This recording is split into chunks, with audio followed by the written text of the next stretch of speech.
What's going on, guys? Welcome to SmartHelping live stream, Mondays 5 p.m. EST. We're going to move fast today. I'm trying to get through the mixed-use real estate model. As you know, we've got a whole bunch of stuff going on here. Last off was the debt schedule. That's going to be fun. You know, in financial modeling, when you get into something and you're stuck, you finally figure it out, but you still have some more to go. This is where I'm at with the debt, and I've been thinking about it for a week. So hopefully that gets figured out today, and we move on to annual cash flow. We can get into the waterfall, maybe, who knows. First of all, though, let me sound check myself. Let's make sure we got sound, because I have no idea. I've done a whole stream before with no sound. Okay. Test. Okay, perfect. That's fine.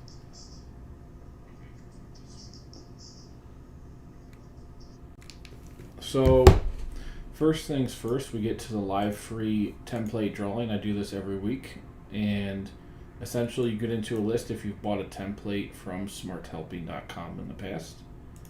And I'll give you a number. I assign every purchaser a number, their email, and every week I do a rand between function in Excel. There's 1,323 of you in there right now, so let's update the function and see what number comes up today. I will email you after the stream, and you can pick any template from SmartHelping for free, and I'll send it to you. Okay, let's update it. 927. Okay, so make sure that's saved right there. I'll put it in the list later and email you. Well, now that that's done,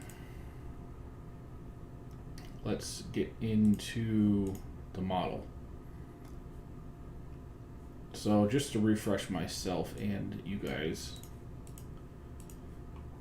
we have a real estate model. Up to 7 uses. These are like all the development, soft hard costs, everything related to each use type of the real estate deal. For the cost goes in here. We have a bunch of assumptions on operations, when the rent starts, how many units there are, what's the rent per unit per month, how does that grow over time, what's the occupancy, how does that change over time, what's stabilized, what's the OPEX?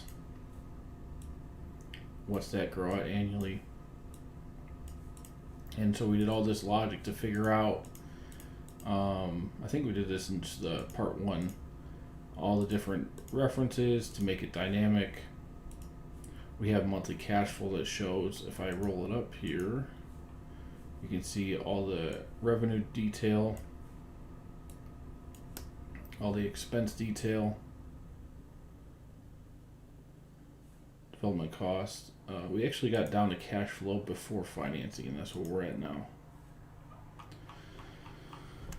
So, debt. There's a bunch of stuff going on with the debt. We're assuming that, well, first of all, you can assume to not use debt financing at all and just hit no, and then all of this will zero out. But if you do want debt, you would select yes here.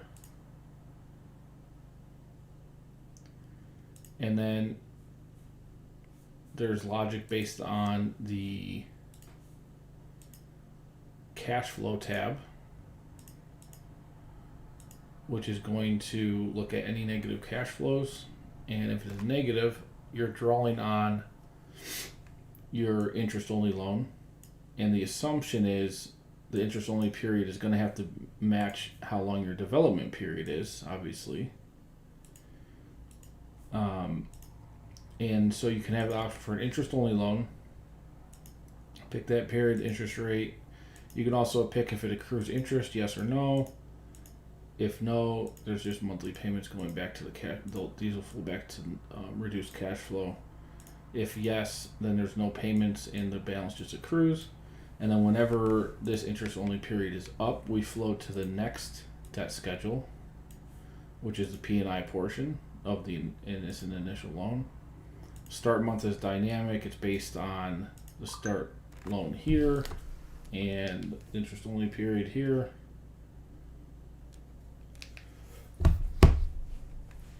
And then you put in the term for this loan. The interest rate could be the same, could be different. Let's say it's probably lower than the interest only. These numbers are just arbitrary. So we got our terms.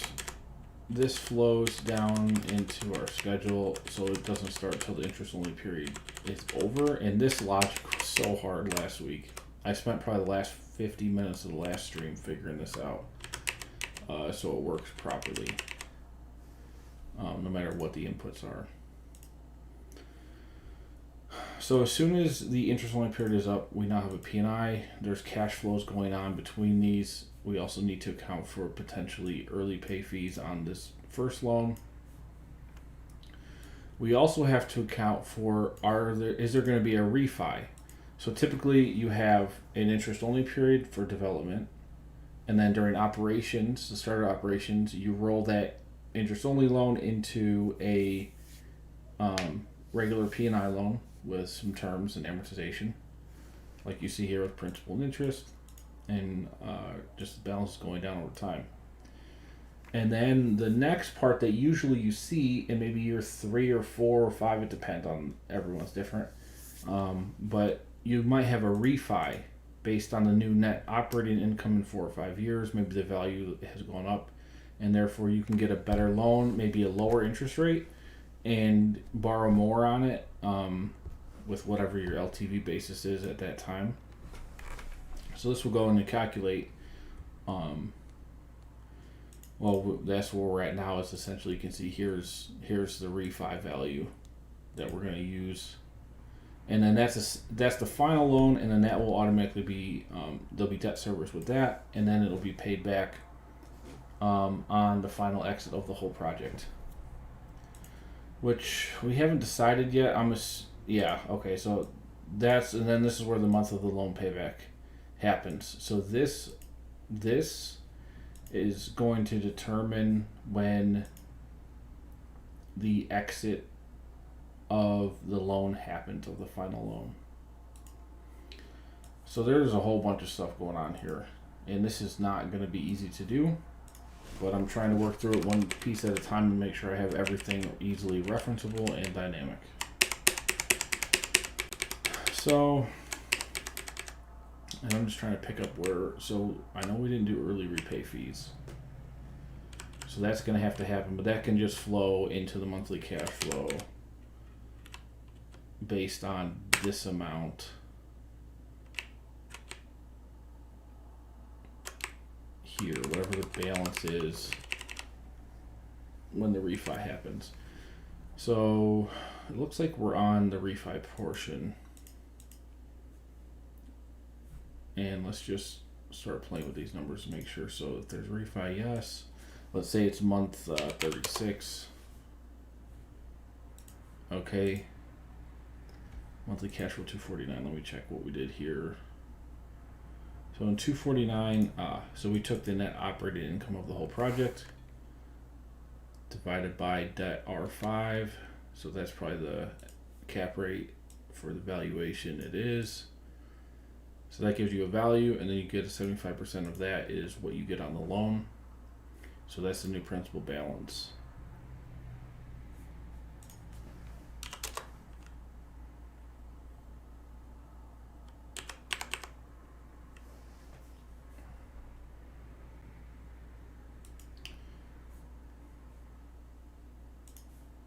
Okay.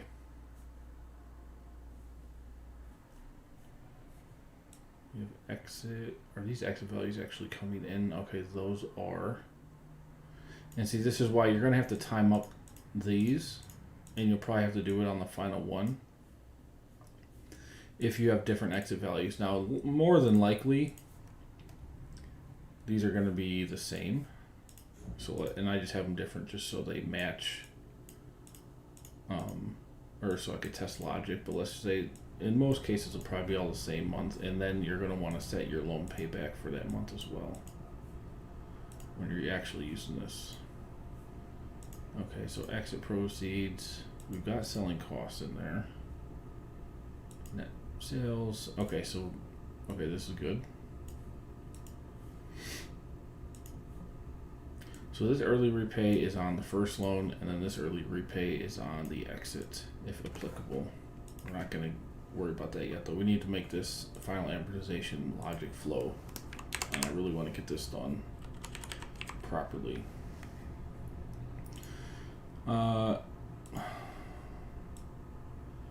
So based on the assumption we have here, it's a very profitable endeavor.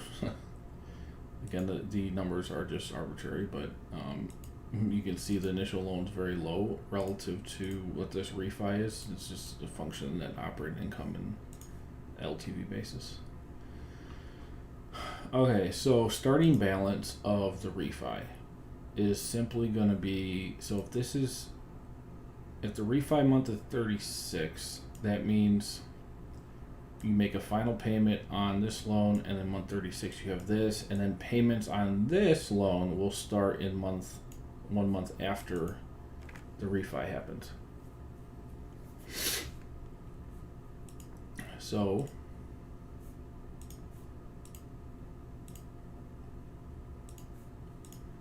let's do some logic here. So starting balance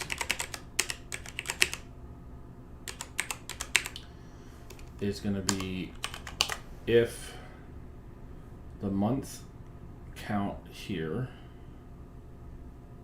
in financial modeling, you've always got to have good count references for what the timing is of the model, because there's all kinds of reasons why. So if the month number here is equal to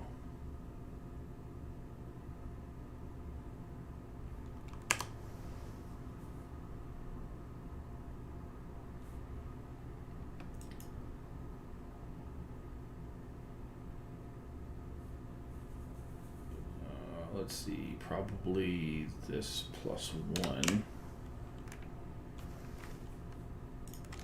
I'm really trying to get this right on like the first try, because last week when I was figuring this out, it was not the first try. It took a long time. Alright, so if B15 is equal to month 37, then I simply want the starting balance to show here, whatever that number is. Otherwise, if this number is less than our refi month,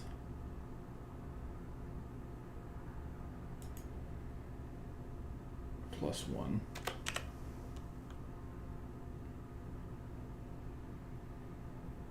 then 0.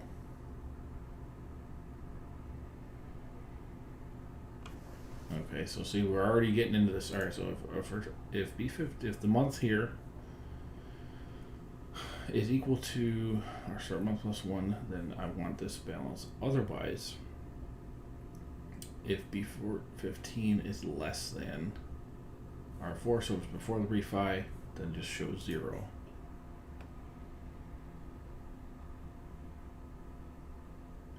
And then otherwise, if B15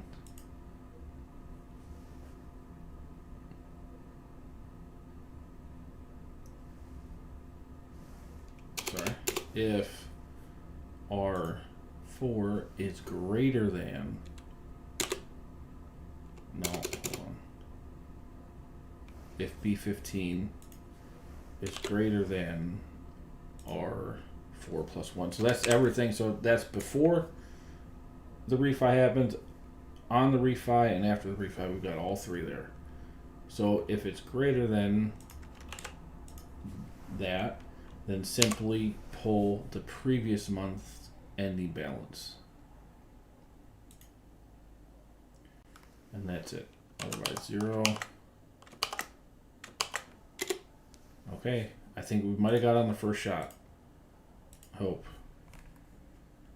Alright, what needs to be locked? Just, I guess, R4,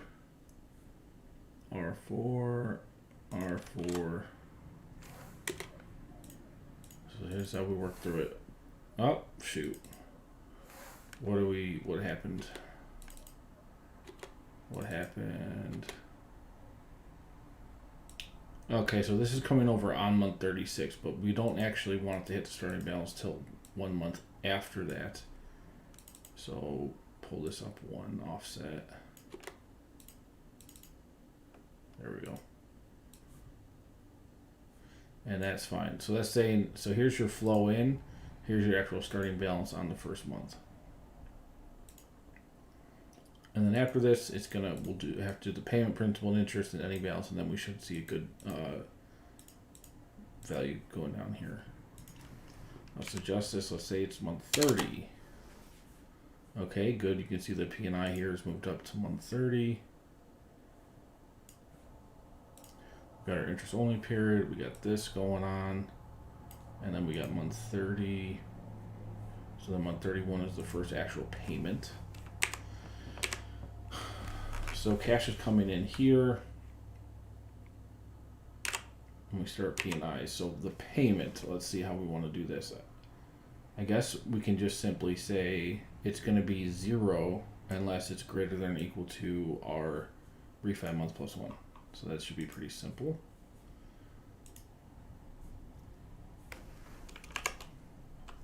Oh. So debt logic is the hardest of financial modeling. Debt logic and real estate models, it's literally, I've done it for years and I've done a lot of different stuff with it, and it's the hardest thing to do. Harder than SAS. It's not easy. All right, if month is greater than a refi month at any point, then we want the payment based on the rate here divided by 12. We're assuming these are all payments, every monthly payments. Number of payments for the amortization, 20 years times 12 a year. Present value. Now this is where we get tricky. Present value minus the starting balance, and that's going to have to be the maximum of this column, which will only ever have one value, which is the actual amount being refi. So subtract that out, or I mean give that a minus, and then that's it. And then otherwise, right, so before that, 0, drag it down. Okay, what? Oh shoot, we gotta lock all this stuff in R. So R7, R8, R10. Drag it down now. Okay. So $300,000 a month.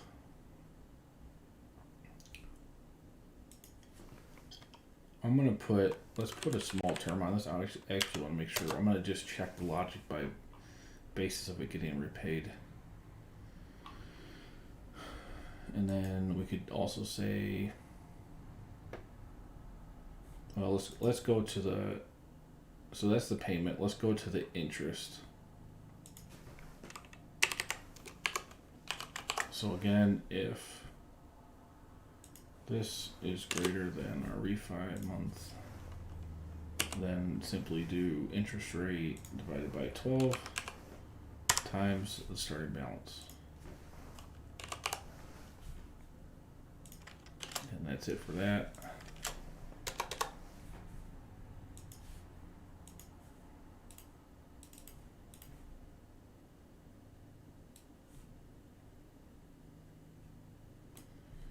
And then we have principal, which is simply the payment minus the interest. And we have ending balance is the beginning balance minus the principal. Now, in theory, so I put a 5-year term on this. This should, okay, so it is end, so starting balance is 0. So it's paid off in month 90. So let's make sure our reference is right. So what's 90? 60, yeah, so that's five full years, 60 months past our refi start. So it's 31 through 90. And now, here's the simple min-max formula we use. Watch this. Formula. The minimum. I want the minimum between that value and 0. Sorry, no, the maximum. And that's... I love... Min and max are really useful in all these types of models. So now look at... It'll go to 0. And then I want the same thing to happen here. And actually these need to come up. Any balance, maximum between this and 0.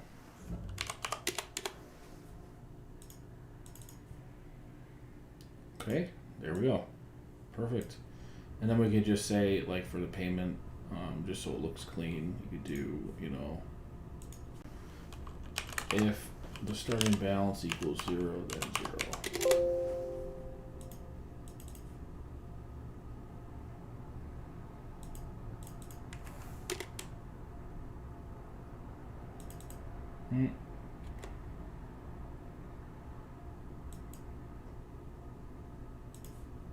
Is this like 0.00001? Yeah, okay, so there's...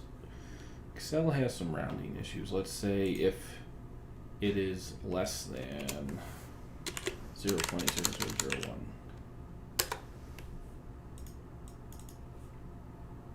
Okay, that, and so you got starting balance, payment, principal, interest. Okay, this looks great. And it only goes for a period of 120 months because the model is only a 10-year model. So we only need to go out for 10 years. Now, if this term was, let's say, not 5 years, let's say it was 10, the debt service is different. And it just keeps going. Now, in this case, we need to apply more logic. So we know we have to account for an exit. And that's one of the main things about these models. So whatever month is put in here needs to match the last month of the exit of a given use. Typically, these will all have the same end month, but they might not, and that's a nice flexibility if you don't want them to have the same end month. You see, so on this last month, we've got them all coming in here. We now need to do debt service.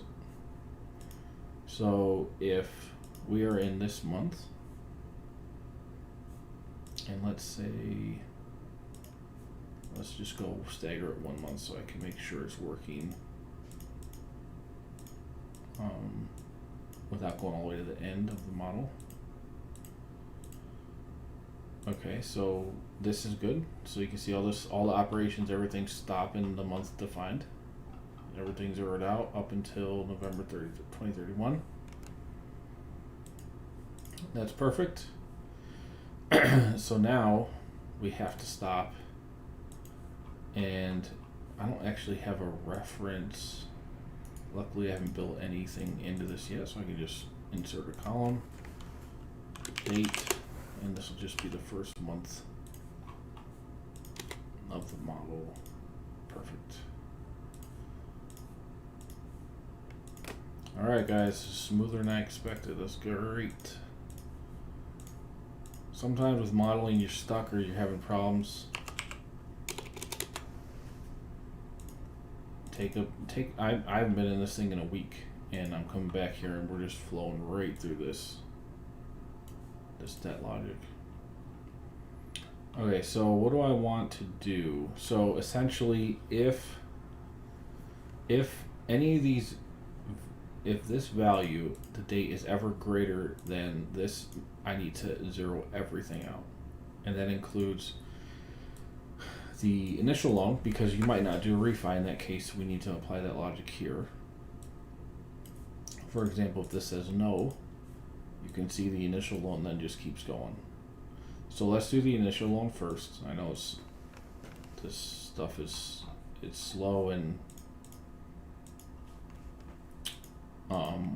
what you call it, like, it's tedious a little bit, but if you want a good model, this is the stuff you got to do, because the value is now someone can come in, they don't have to do all of this stuff, all the logic and stuff is in place. So let's see,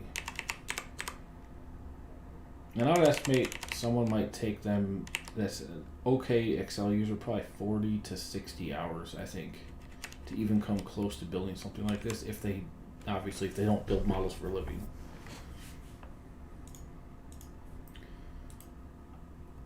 Alright, so what we have to do here is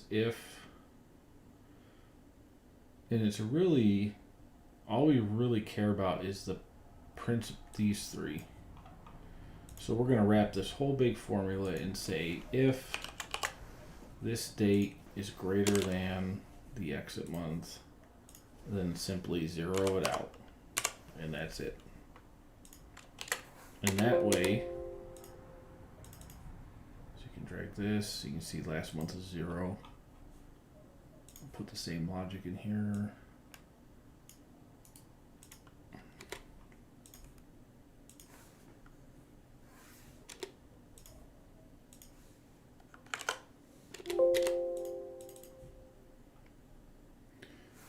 Okay, so it's getting paid back in this case.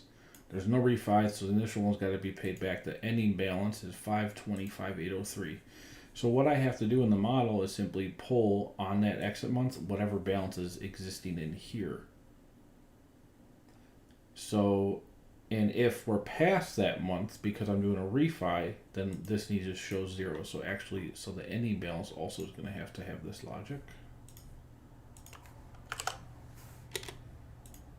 And we might as well just put it on the whole thing. Oh, the first cell is different than the rest. There we go. All right, so I know I am pulling, when I get to my cash flow and figure out what balance is actually got to be repaid, I know it's this one, which is going to be offset against your exit proceeds, which is 92 million in this case, so it's not a big deal to pay this back. Let's assume there is a refi, so let's put this back to yes.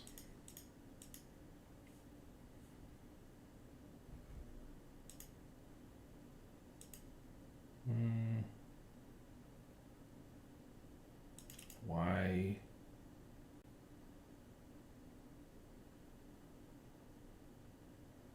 Why are we offset by 1 on this? Oh. Perfect catch. So see, when I started that 1 cell lower, but I didn't reduce or bring down the reference, so caught that. This is why I always try to look at a lot of different stuff so I can catch those kinds of things. Okay, so we're rocking and rolling here. So as this zeroes out, we're not going to pull that because well, hold on. So let's think, if our exit month is November 2031, we don't want to see an ending balance of anything in that month because it's going to be pulled. So we have to go, and we need the starting balance. If that's for, okay, so let's go back and hit no here. We need to know the starting balance to figure out these 3 calcs, so I can't zero this out in the month that the repayment happened. It can only be after. But the ending balance needs to be zeroed out, because if we are doing a refi, this is going to just run and it'll show both this balance and that balance, which is not right. So we want to say if this is greater than or equal to, And the reason that's why we have two balanced columns, just ending and a beginning, just because of situations like that. So now I can say, well, shoot.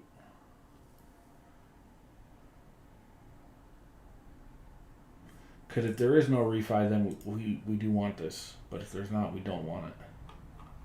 So it's binary, so what we're going to have to put in, so if refi equals no, then do this whole thing. If that equals no, then do greater than. Otherwise, do that. There's only two things. It can either be yes or no. So it's not too. So if it's no,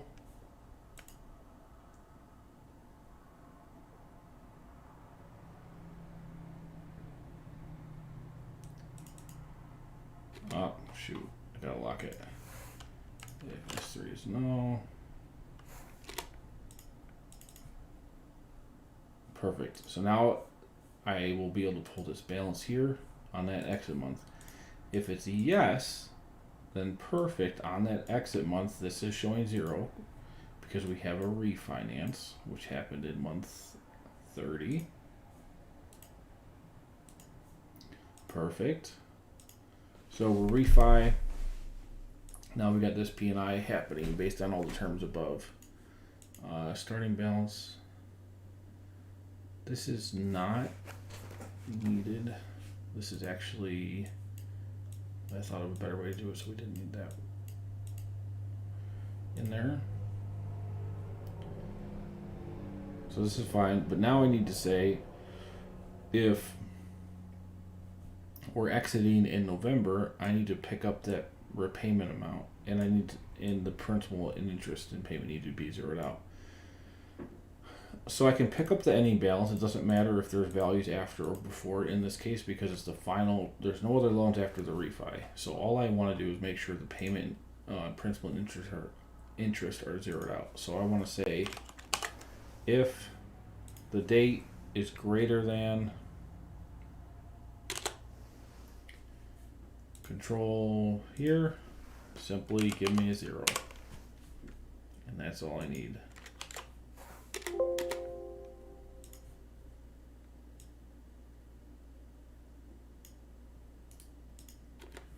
So payment and interest, we want that. Make sure these values don't change. Perfect.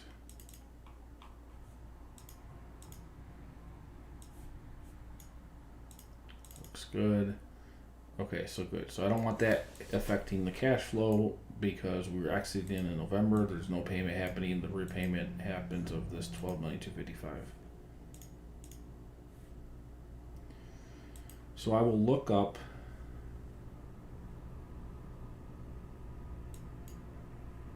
this value on the refi. I'll need to subtract this value, add this value because we're borrowing this much. So let's build the table to really show, and then we've got possibly repayment fees as well. So let's build a table that shows all of this debt logic happening, which should not be hard because we've now separated it out into 3 things. And when you have complex stuff like this, it's good just to make it as separate as possible and granular so you can really see if you need to reference any one thing, any timing of anything, and the value, you can easily see how it's being calculated. So, man, this is probably one of the best debt schedules I've done. I really like how this is flowing. I will probably use this in the future if I ever do any more debt and debt refi stuff. This is really good. Love it. Okay, let's pull it in here. So we got cash flow before financing. We now want to say debt service related cash flow items.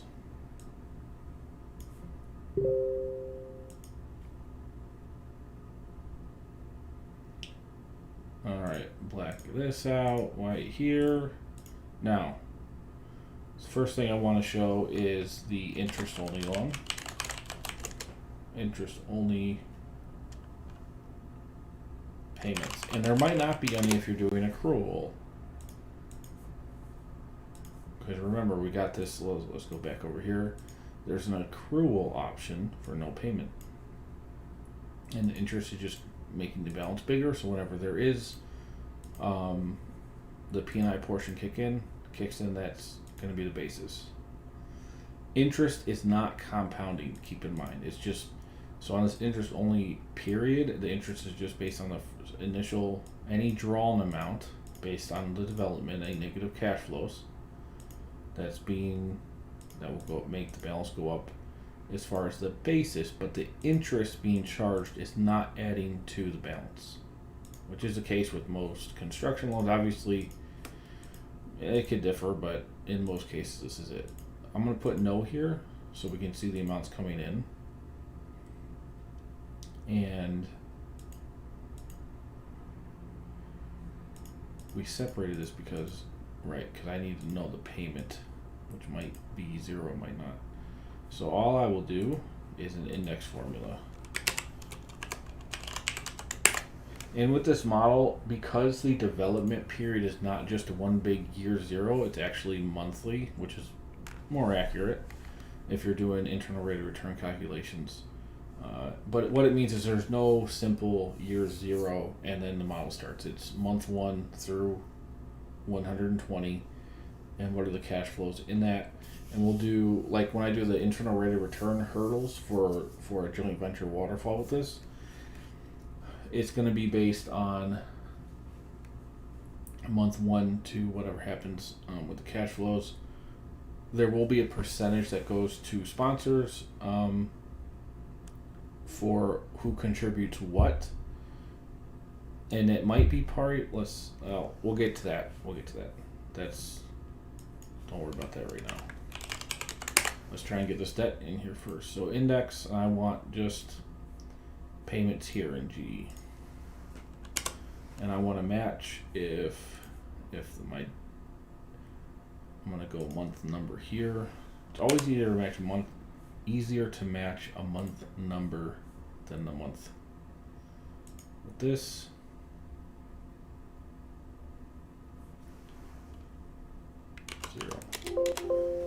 and remember the loan, we'll have to figure that out. The loan length I had to offset because to get the timing right, and that's the start month of the loan might not be the start month of the model for whatever reason. If you want to start your model, the model starts in January, but you don't actually have draws until later, well then this needs to be dynamic and handle that. So you could put the start month of the loan. And that should line up with the first draw that will happen based on what you put into the development schedule.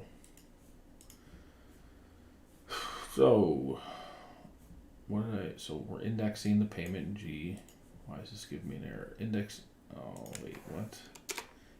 G if C3, what do we do here? Index this. If match C3 matches debt in G,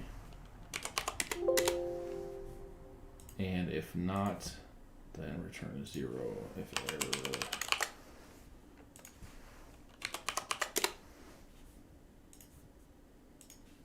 Oh, and don't forget to subscribe and like the video. I completely forgot. It's already, what are we, 40 minutes in here? Whatever.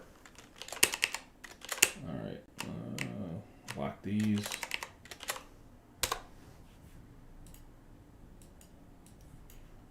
Now, should have payments coming in here.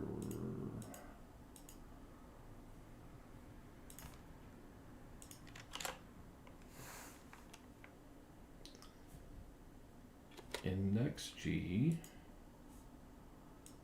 if the month matches the month here. So what are we missing? Index that.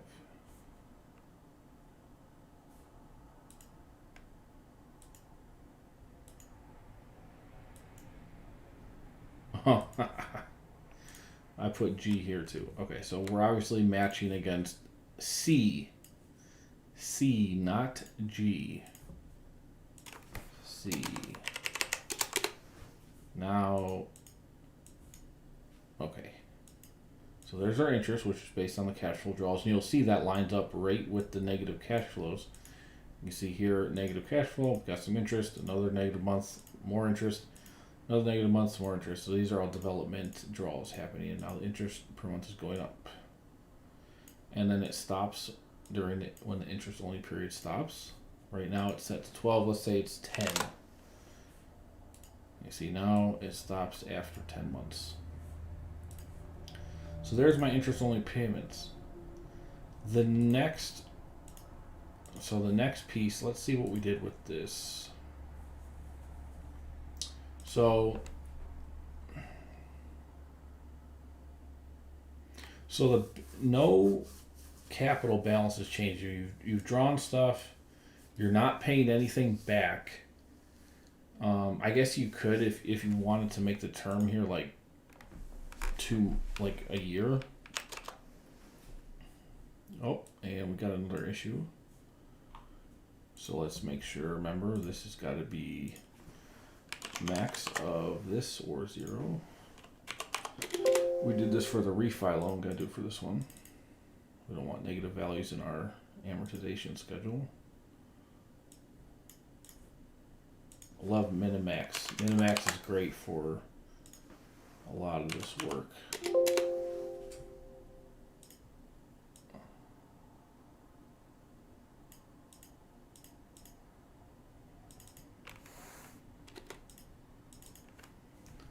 All right, so and then balance or payments.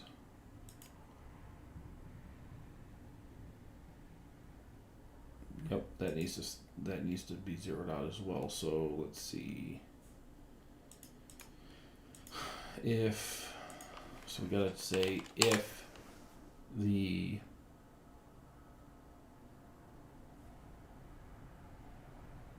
month number is greater than the start month plus the total payments 0. And keep everything else in there like it is.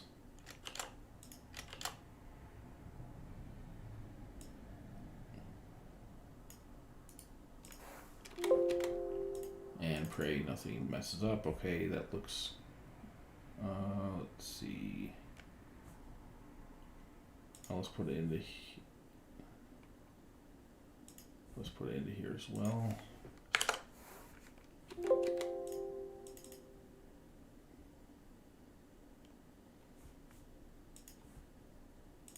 Greater than or equal to.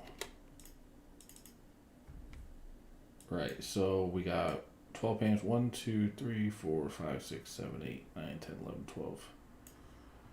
Perfect. And this goes to 0. Now let's say it's 1.5, so 18 months. Are we still good? Let's see, is that 18? Yes, paid off in 18 months. And then let's say, okay, so that looks fine. We're going to pull the principal and interest out. Now, obviously, if you're repaying this before anything exits, you're not going to do a refi because you're done. No point in doing a refi at that point. I mean, I guess you could if you wanted to just take out money and give it to investors, but that's not, that's not how these things are ever structured. Let's put this back to, say, a 20-year term. Make sure this still works. Great. Okay, so it's ending in month 30. That's the refi. Okay. So it looks like nothing broke, and we now have this working like we need it. It stops payments on the refi. That's good. Okay, we're rolling here. So I just want to index N and O. So we're going to drag this down. We're going to put, just so it's real clear. So this is, this here is interest only loan. And then we've got, I'll do a space, interest or initial P and I loan.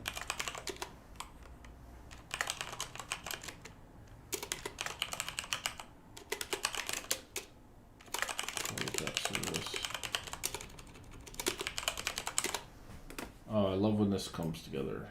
This is coming just great here. Interest only loan, there's those payments. We'll just make that a light gray.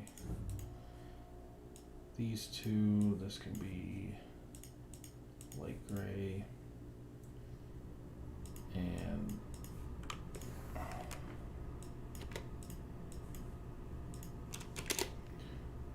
what is this index? So now we want principal. The second one is N and then O. So take N and same other matching, and then take O, and we then have, watch this, look at that dynamic. Oh, that's beautiful. So that stops, this starts. No other capital events happen other than taking on debt, which we are tracking on the debt here. You can see the balance. Let's check. So what if this is an accrual? Make sure this still works. Okay, good. Now the debt service is higher, 55.61. If we are not accruing, it's 52. Perfect, that's good. A lot of times when you're doing checks, you want to make sure, whoa, dang, we had 3 people in here at one time. I'm just looking at my stats. Usually I'm used to only seeing one person at a time. What's up, guys? We're doing some magical debt service logic here. Anyway, okay, so this works great. Interest only period that ends. So we've got a regular initial loan. All of the logic for that. We then have our refi, which is U and V.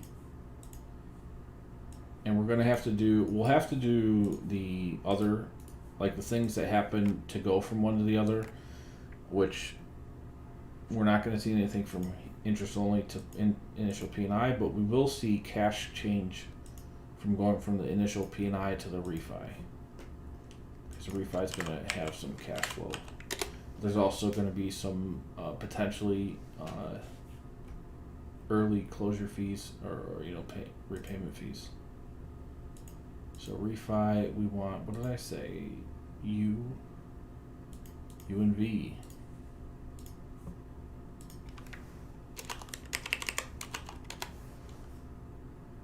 U and V. Now this should pick up right when the other one ends. So there it ends. Let's watch and see. Perfect. And you can see, yeah, that the loan to value and the net operating income basis for this is insanely higher than that. Now it's real important. The bank is going to want to look at your net operating income, which is here. So let's say in May it's 542,000, and they're going to make sure that's higher than what your debt service is, and that's when that refi happens. Where is it? Here, July 2024 in this case. So debt service is 439. Operating income is only 332. So, in this juncture, they would not ever do that because you don't have enough money to pay the debt. And so what you would do is maybe they might give you a higher cap rate, let's say 12%. maybe only a 50% loan to value. So now you got 332. Now it's only 190,000 a month. So you see that is obviously affordable. Now, this is really cool. Really cool here. So we now need to look at, so the refi, we need to look at fees, and these fees would be tax deductible, and a lot of times I don't like to do anything with taxes, but what I will do is have every single component so I know what components you need to reference if you're doing taxes, but there's so much stuff that taxes take into account, so I don't try to do a tax calculation, but I try to make sure the model has all the components you need to calculate it. So if a CPA or somebody looked at this, they could say, okay, so there's your loan repayment fees, that's deductible. Here's your principal payment, that's not deductible. Here's interest payments, these are deductible, and so on. And it can get more complicated, but I try to keep it like off the shelf, super high level as possible, but you got all this nice logic for quick analysis. Okay, so initial P&I has all this going on. It also, so let's put in here early or prepayment penalty, if there is any. And all that's going to be is just give me, I'm going to index the balance at, let's see, what's the best dynamic way to do this?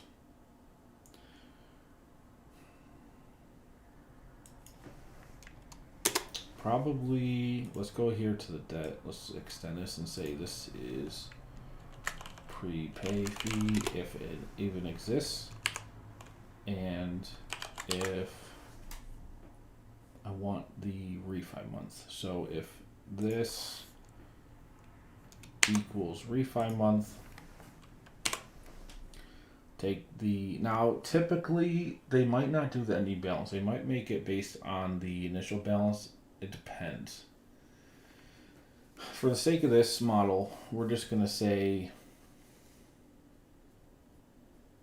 it's the ending balance times whatever this penalty is.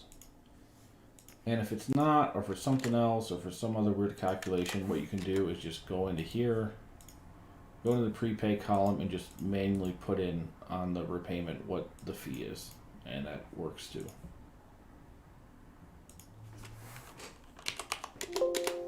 What do we got here?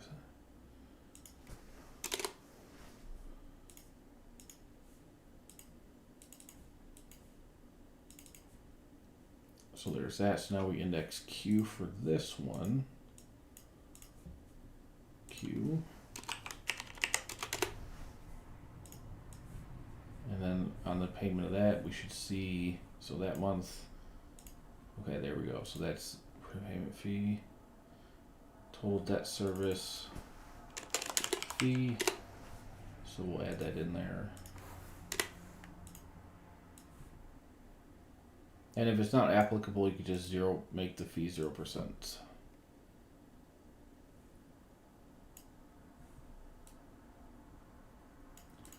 And then for the second one, do the same thing. So if this, I'm actually getting, we're getting down to final cash flow, which is really nice because I can't wait to do the waterfall. All right, if this, so now we do if the date equals the payback of the loan, then on that date, take this prepay times any balance, otherwise 0. And again here, if there is no prepay penalties, or if you're paying off the whole loan, like if the term is less than the length of the model, you can just put a 0% for the prepay fees or repayment fees, and that and then it'll just not show up.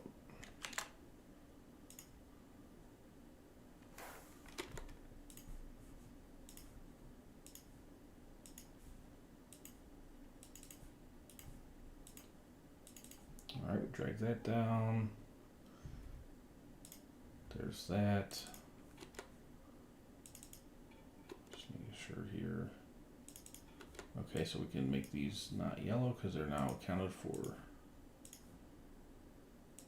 Or make it light yellow. Prepay fees.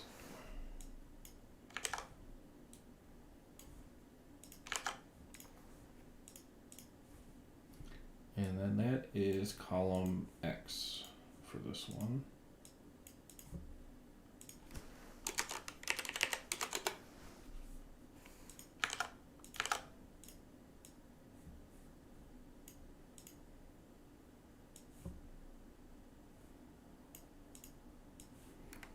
And let's make sure that comes out. Perfect. Perfect. Good stuff here. We're rolling and rocking and rolling. It's exciting. Now.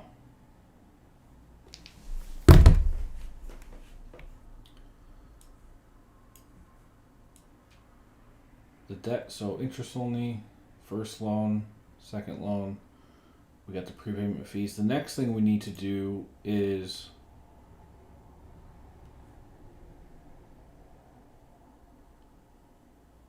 let's see. So we're assuming we don't need to say the money we're getting from this loan because we're saying it's just based on what's drawn. So it's only based on what cash is needed anyway. So there's no need to show the money coming in. It's just used for this. But on the repayment, here we need to show 649 negative. So let's go to the regular loan. Put it here, and this is repayment loan. And remember how I said we'll do this as a negative first of all. Actually, no, all these are negatives because it's all cash coming out in these. So we'll just do a regular positive balance. So index. Now we're taking the, remember how I did this, the ending balance, because in this case, the ending balance on November 31st is 0 because we've already, well, no. So this is 0 here. Oh, shoot. So how are we going to do this?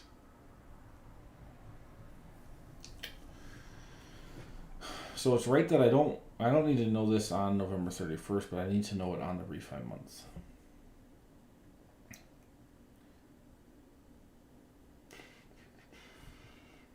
So index P, let's say if the month number matches, what's this gonna be, 30? Always if it's a refi.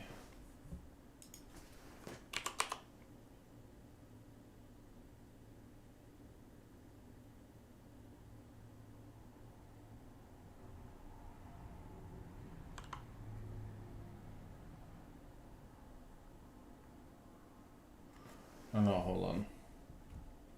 Shoot, I don't have any columns left. I guess, okay, I think we're okay with it. Just inserting a column here. The payment. And this is just going to be, if this equals a refi month, take the ending balance.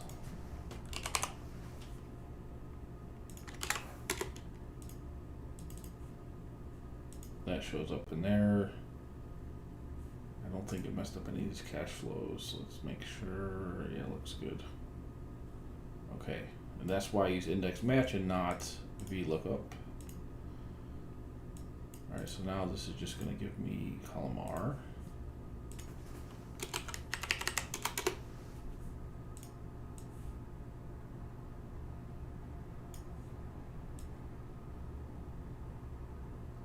Perfect. There's the repayment, prepay fee, the last payment of the month, and then now we have this new loan.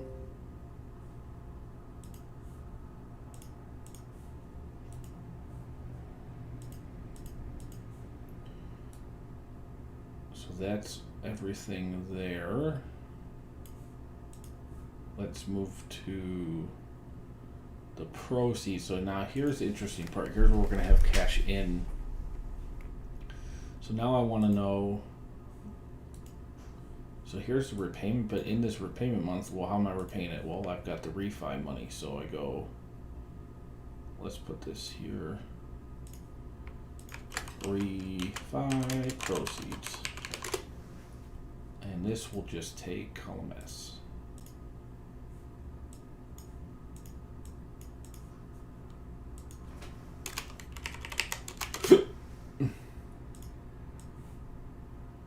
Drag it over. So now you can see how the cash is really flowing. And then it's really easy to aggregate this on an annual basis. So there's 327,000 operations. We have debt service here, debt service, repay the loan, fee, and then the new loan funds all of that, 15 million, and then we start paying this debt service, which is significantly higher than this. And again, it's arbitrary. The assumptions are going to depend on whatever you put in here. So this is good.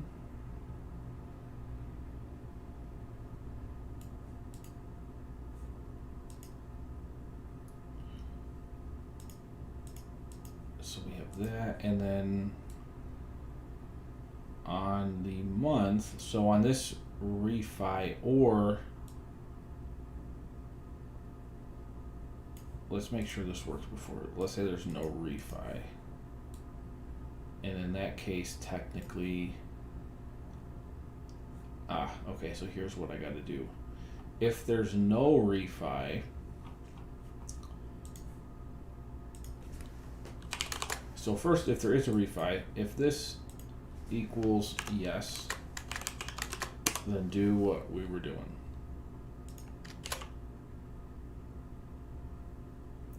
Do, you know, if this equals that, then that, otherwise 0. However, if it doesn't equal yes, meaning, or if it's no, there's no refi, then I want to do if C15 equals,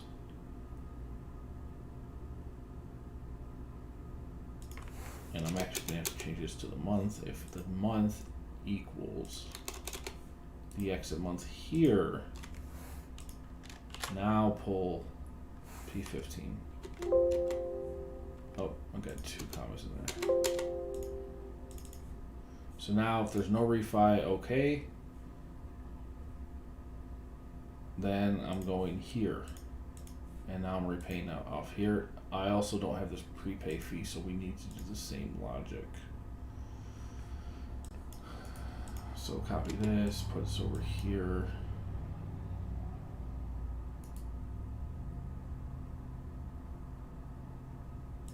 And but instead of equals P15, I want to say P15 times 1%. And again, the prepay might not be applicable, which is fine. You just zero it out. Okay, so then now that happens here at the end. If we look at our monthly cash flow, good, we're still in the same initial loan, and then the end we have repayment.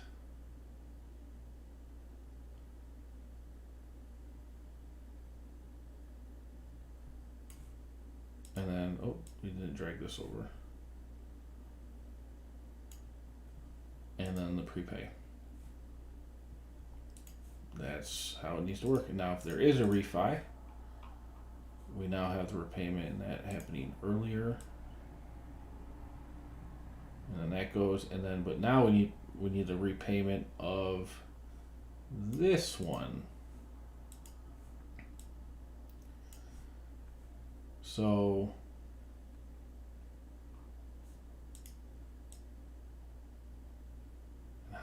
do this.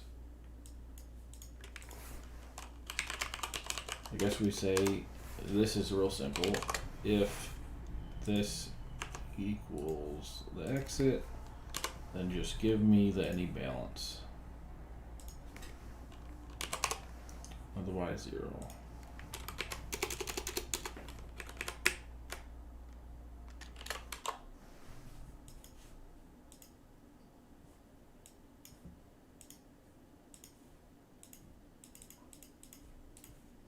And we're probably going to be able to do some cool visualizations with this too.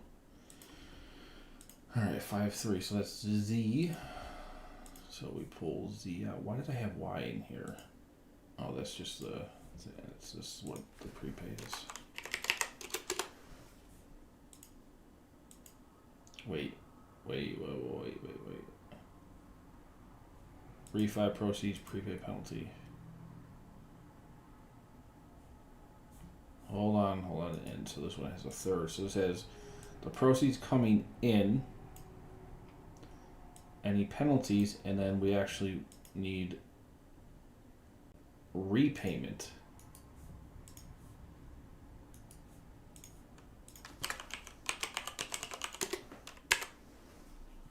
So the repayment is in Z. Y is the prepay fee. And then S is the refi proceeds coming in. Yes. Okay. Let's drag all this over. There you have it. Now we can get to proper cash flow. And we're gonna, so total debt service effect here would be, so for this one it's actually going to be a negative. Okay, so let's do a regular balance of all this of a negative. So if it's money the company's paying out, it's negative.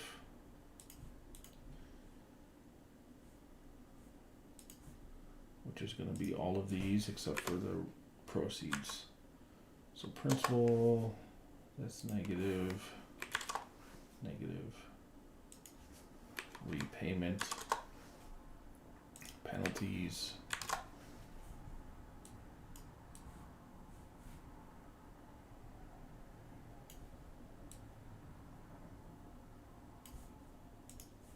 give this a nice format. And then for here, so this is again negative principal and interest.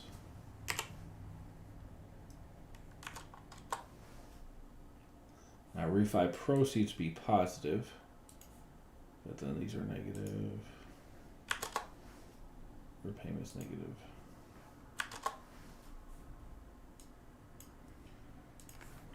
So total, and we're just going to total refi cash flow. So it has its own cash flow in and of itself for the refinance loan and the initial P&I.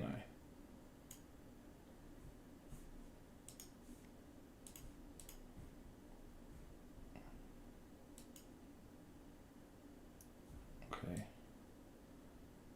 And then the proceeds should be positive. Oh, why are we not? Oh, we just need to sum all this. And that's the key, is I want the totals, to subtotals, to be able to just sum up everything above it to make it nice and easy. 5 million. Okay, there's that. That's summing up all this. Okay. I mean, I think we're there. I think we are there. We can do now total debt service cash flow. Give this a top and double bottom. Make it bold. And then after that, we're going to do cash flow, which is everything. So actually, let's make this not bold and make it light gray, because that's different than this. Okay, so this is just sum this and this and this. So here's your cash flow from the debt service, and then We take all this cash flow after the net proceeds, after all this, after net operating income, and then just simply add this, which is a negative regular balance, and it's fine. Wait a second, why is there a positive? Did I not drag that over? Oh, shoot. Okay, this needs to be negative all the way over. Make sure all these are right. Negative, negative. Okay, looks good.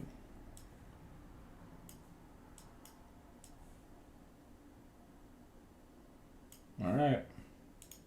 There's our cash flow. We just plug that into a waterfall, we annualize this, and we're there. Some things though. Let's just check. So let's say there is no debt. Make sure everything zeroes out. No debt. So this just goes straight to cash, to equity. Yep.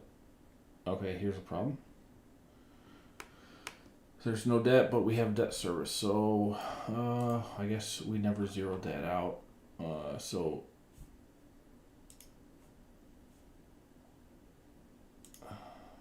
technically you should go in and hit no here if you're putting no debt, but I don't want to rely on the user to be able to do that. So let's assume even if this says yes, if the initial control tab says no here, all this has to be zeroed out. Which, and I'm pretty sure I just have to, and this is all, so this is awesome.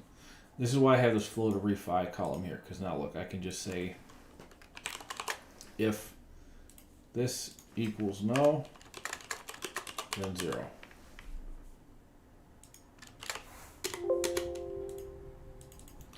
And now everything's zeroed out because all of this other stuff ran off of the flow to refi. So now monthly cash flow, perfect, all the debt zeroed out. Let's put this back to yes. Make sure it still works. Looks good.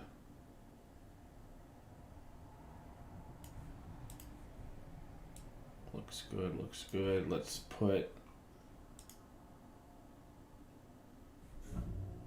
put the refi to no. Make sure this is flowing. That looks good. There's our last month. Let's make this refi in, let's say month 36. Make sure it's all flowing.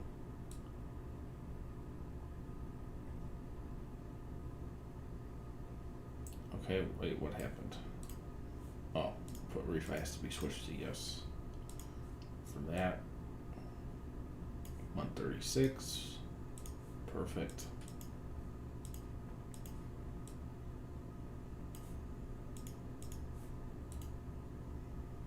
All right, man, looking good. We are looking good here on Monday. Oh, shoot.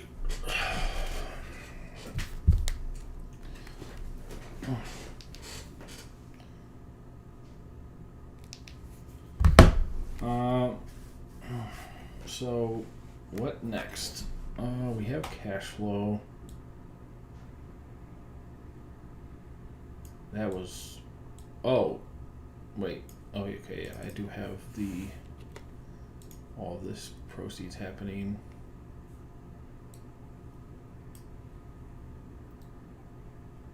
Let's do a debt service coverage ratio. Debt service coverage. So anything above 1 is good. If it's below 1, you're not even having to make enough money to pay off the bank, so that's not good. And to calculate that, you just do your net operating income, which is of everything here, divided by debt service.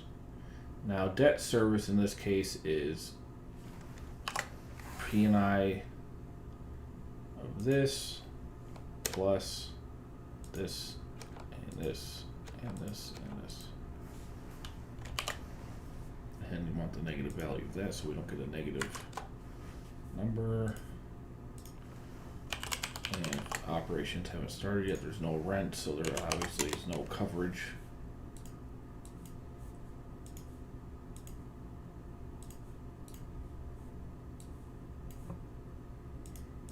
This is another template where the debt service coverage is very important. So yeah, 17. In this case, it's saying you've got the loan interest is very low compared to, or principal and interest compared to the operating income, and that's why the second loan is so much higher, because the LTV is based on this. And this isn't a real situation, so it's probably not likely that you spend $675,000 and you can create net operating income of $340,000 a month. So when you put realistic numbers in there, it's different.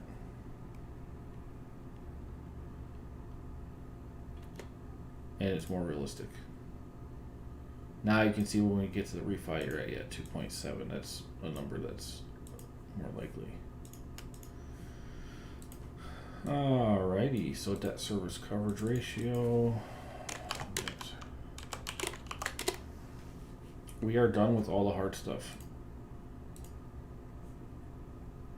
We're done with all the hard stuff. Let me just do an overview. So revenue, the expenses for all 7. We've got the exit potential, exit cap, all the debt covered. That's good.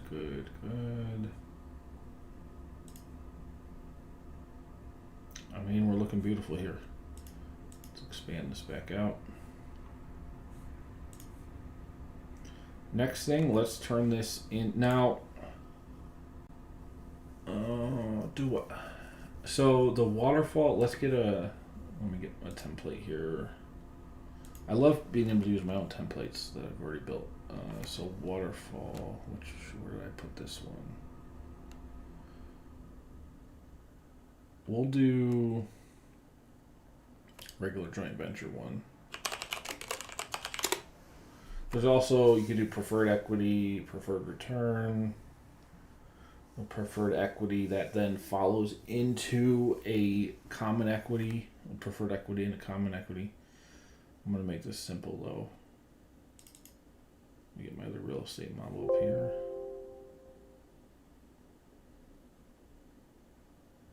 Okay, yes.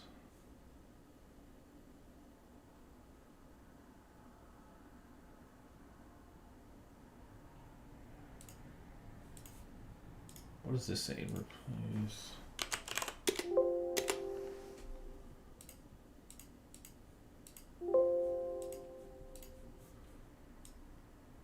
Okay, so you guys can't see it. Can you guys see this? No, it's stuck on the other one. That's fine.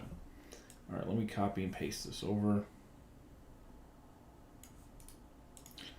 Here's our waterfall distribution, and it's going to be on a monthly basis, which is different a little bit than an annual, but it's okay. You know what? I better use the monthly one so that I have less conversion work to do. So I think I did a monthly one in the mobile home park model. Let's find that one.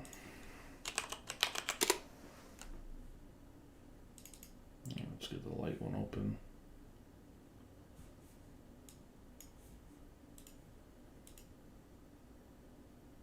I want waterfall option 1, I believe. Yep. Okay. Perfect. This went for 16 years. Oh, this is annual as well. What did I do a month? I know I did a monthly one only. Let me look back. Hold on. Let's look back here. So, flat fee,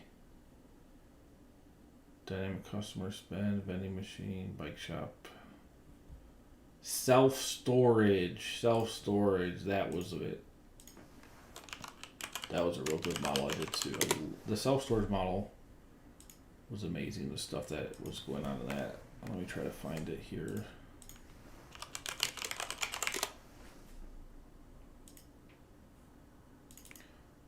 Yeah, this was a really cool one. Alright. Yep, this was it. So monthly, Waterfall. Here it is. So this did up to, this did more than 120 months. How far did this go? 179. Alright, I only need 120. So we're going to copy this. We'll also put a discounted cash flow in here on the same thing. The B2. Alright, now you guys should be able to see, I believe. Yep. Close that. Alrighty, so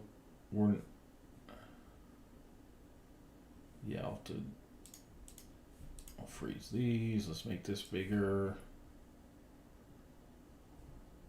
Update all the references.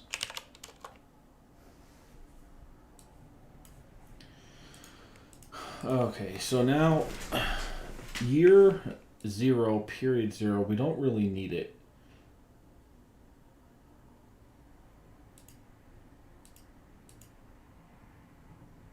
And the other template, I did have a period 0. We're not going to use it here, so this is not relevant.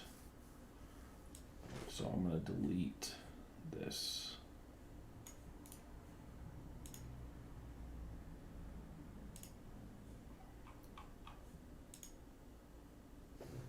And our first date would be this, and then that goes fine.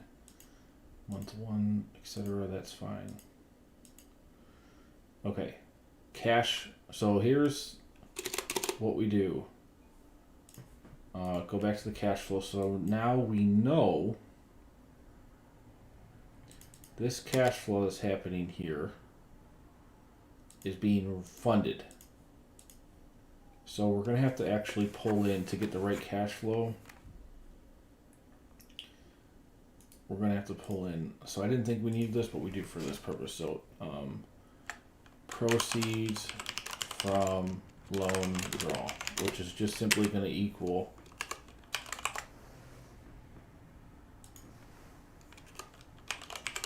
index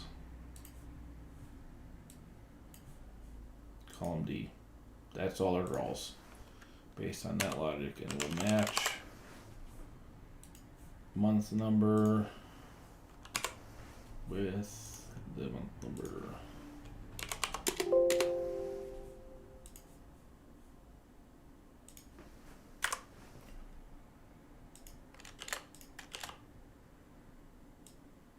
And we want to negative that because we don't want negative values, and it's by default a negative value.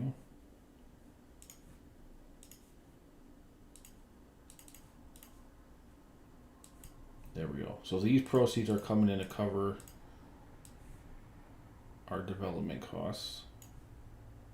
So when we actually look at our cash flow, the only thing we're paying is any operational burn, if there is any, and then if we're taking loans out for all of the soft and hard costs, let's simply, we only are paying interest. If the interest is accruing, we're actually having no cash flow until rent starts. Alright, so add this back. So you can see cash flow right now is just the debt service of the interest only loan. And that's important when we go here, because this cash flow is everything that's happening. All the debt service stuff, all the exit proceeds, selling costs, development costs, and then operations, which is revenue less expenses. So that all comes into here, and now we can go to the waterfall, and we're doing this on a monthly basis. If contributions if the cash flow is less than 0. Then I want the negative value of the cash flow, otherwise 0.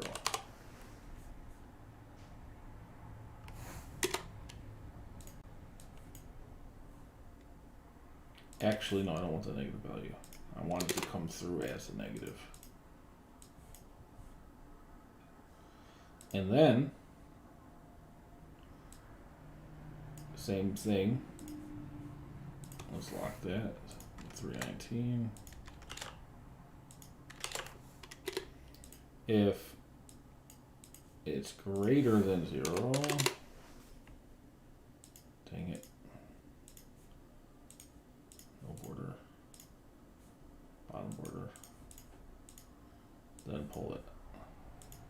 So here's your contributions and distributions. There's the big refi. There's the exit. And this is the cool part. We're all coming together now. This is where it all comes together.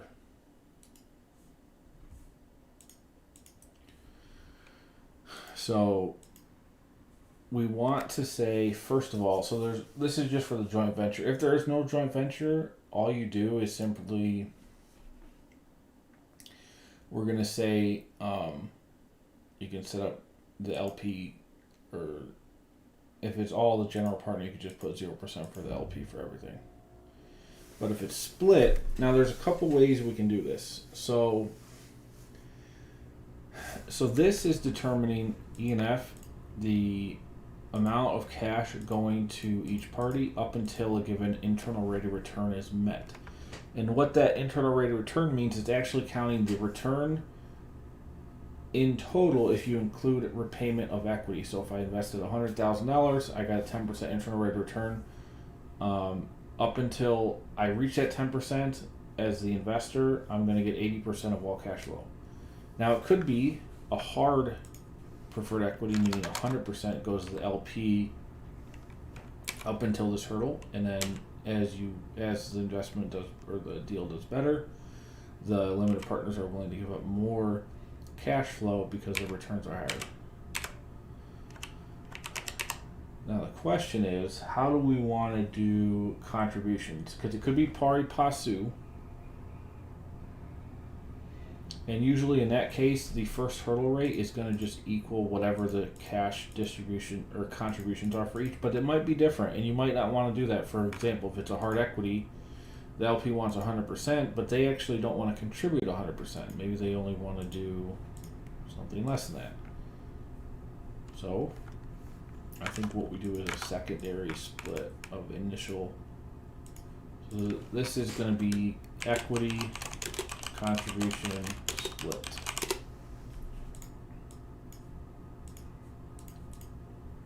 And we got to make sure, we got to make sure all the calculations account for that logic. So here's the project in here. And we now want to say beginning balance for limited partner. Normally,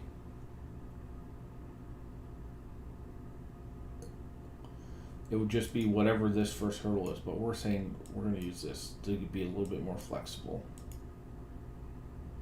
which I like doing it this way anyway. So let's do LP times negative any contribution. And you can see balance is 0 when we first have a contribution. Now look at any contribution times this. Here's the thing though, okay, so I did set the other one up like this, perfect. Okay, so it's saying 75%.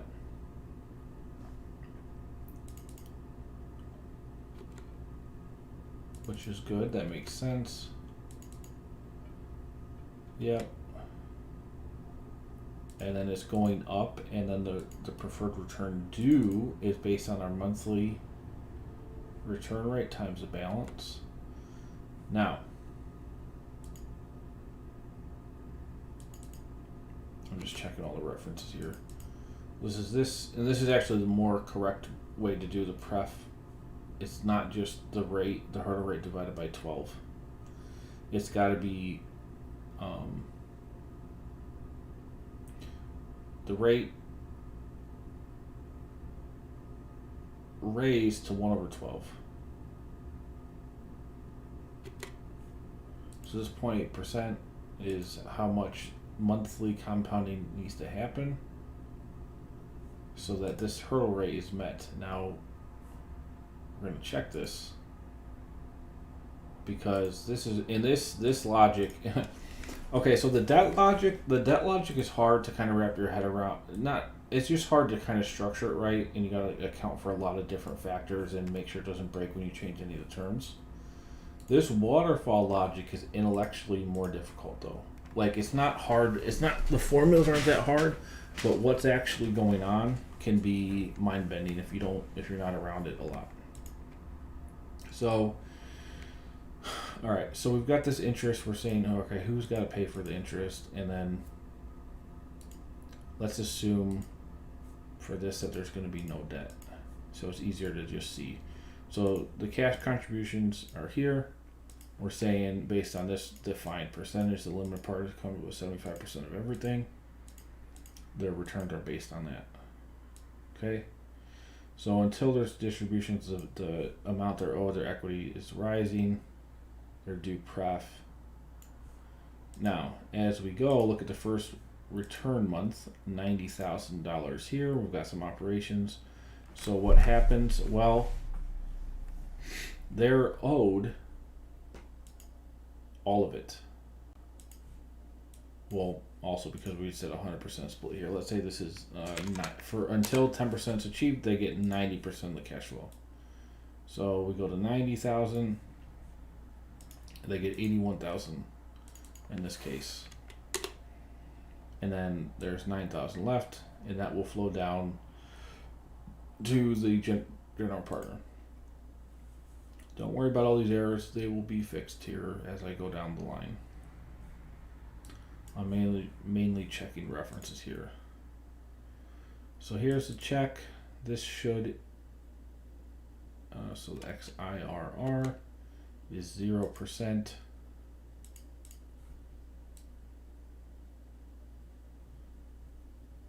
Now,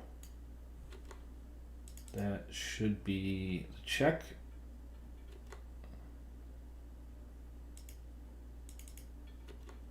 This should be 10%. So let's see. Let me go back. Let me double check that. Let me go to the self-storage again. Double check. Yeah, that's supposed to be the rate. Okay. So this is not 10%, so we might be oh. So if we put this at 90, no, that was irrelevant, never mind. Doesn't matter. Is this pulling all the way to GA? Yes, it's collect.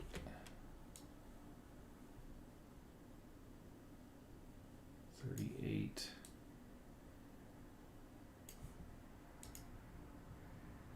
Let me just make sure my references. I've had issues sometimes with the ranges. So E to GA, that's right. To XIRR.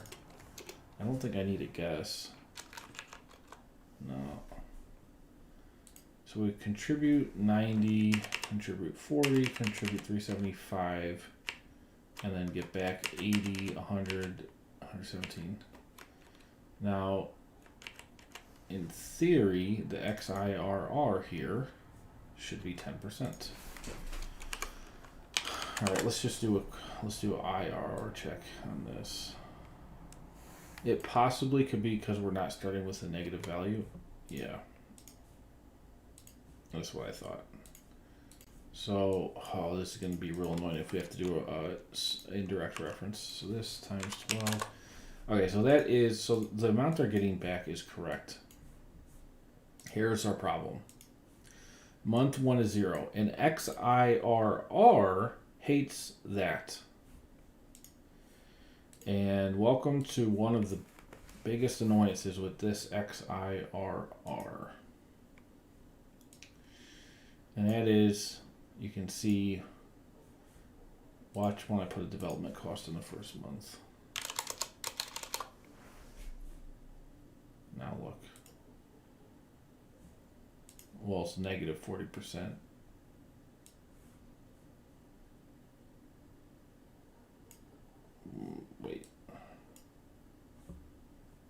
Wait, why didn't we pick that up? This has got to be positive. It's 375. Make sure this is working right.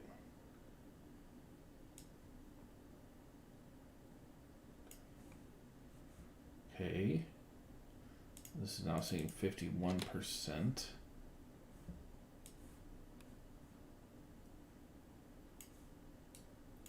Which doesn't make any sense. Let's take away the guess there. 51. What are we doing here? The XIRR is really annoying. It might not work if we have negatives going forward. No, that's saying 4% monthly internal rate of return. Okay, so let's go to preferred return induced 0.8%. 0.8% times the balance is the amount, and then that gets added 0.8%, 0.8%, 0.8%, we write another 40.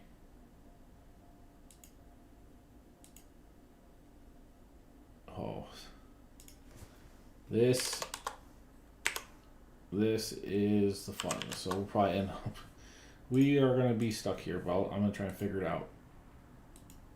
So this check needs to say 10%. We're very close to it. Because we're doing an annual rate into a monthly, so it's not going to be perfectly exact, but it should be within like 0.01%.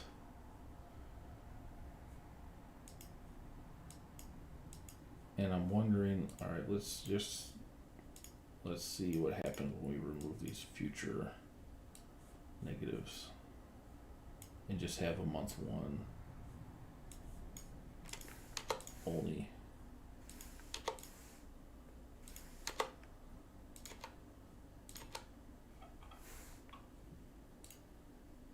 Nope.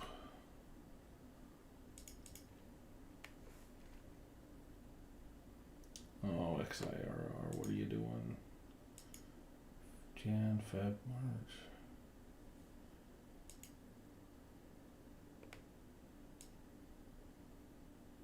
There's something I'm missing here. So this is, that looks right.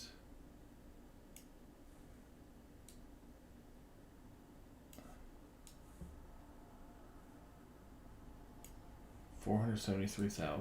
That's definitely too much. That's too much.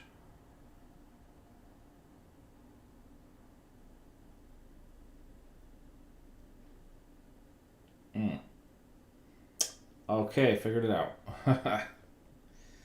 Okay, beginning balance should be 0. Hard coded, and that's the problem. So the first thing I did is I went and looked at the errors. This should be 0. And let me double check the other model. It should, so none of the, so let's undo all the, so these cash flows are all fine there. Doesn't,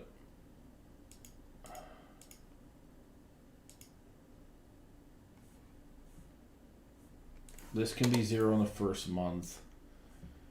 The problem was, well, maybe, hold on.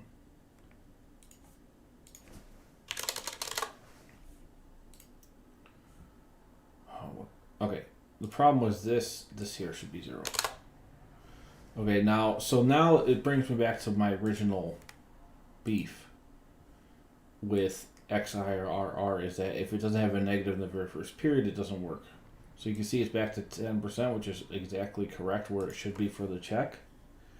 But we had to have a month 1 value that could not be 0 for it to work. which sucks because then the only way to really do it. So there's a workaround that's basically an immaterial difference that we're going to do because I'm not doing an indirect reference here. But before I do anything, let me double check what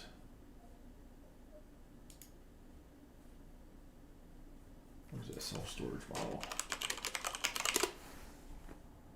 I want to check the exact calc in cell for the beginning balance of limited partner. Oh, that's just okay. That's not even a value. That shouldn't even be a value. So we're already starting with 0. That makes complete sense. Actually, that should even, don't even worry about this. This should not even have any value in it. Our issue now is, well, what if my month 1 is just nothing? Well, obviously the internal rate of return is not 0%. So now I have to do a check. I have to go internal rate of return here, the whole thing. Now you can see I'm at 0.8, I times this by 12. Now it's not, you can see how it's not 10% exactly because we're not doing the like raise to the 12. Now if we wanted to be more accurate, I believe we can say, okay, this is the internal rate of return, but I want to know if the 0.8% compounded in 12 periods equals 10. And in theory it should, because I've done the math to reverse it out to get to here. And you see this 0.8, but this 0.8 is a little bit different than this one. So let's go, I can't even remember, let's try and do this. I think it's like 1 plus this rate raised to the number of periods minus 1. Yeah, I think that's it. Okay, there's our check. And that should be pretty accurate. Oh my goodness, hold on. That's super accurate, within like a million zeros. Okay, that's actually exactly how we do this right without having to do XIRR as our check. So we just do the internal rate of return, but we raise it to the, because it's inherently, you want to know the annual amount, because this is based on the annual here, this 10%. So if these are monthly periods, we know per period the internal rate of return was 0.8 something %. So to figure out what that was compounded, we just raise it to the 12, and that actually goes right back to our check and equals it exactly. And it equals exactly because when we broke it down, we did the right breakdown, raises the 112 minus 1. So this is good. We're good here. We're good. Now, so there's that check. The LP has now gotten their 10%. We've split cash 90-10 up to that 10, and now we've got tier 2. And tier 1 distributions, you can see this, they're getting the other percentage of that 90,000 after 81.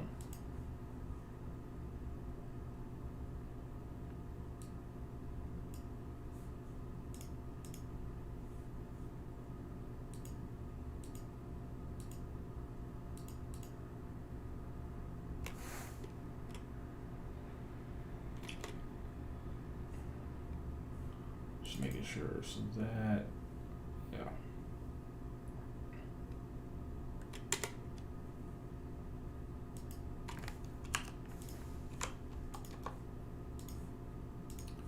%, perfect. Okay, so tier 2, we go reference error, beginning balance should be nothing. To start,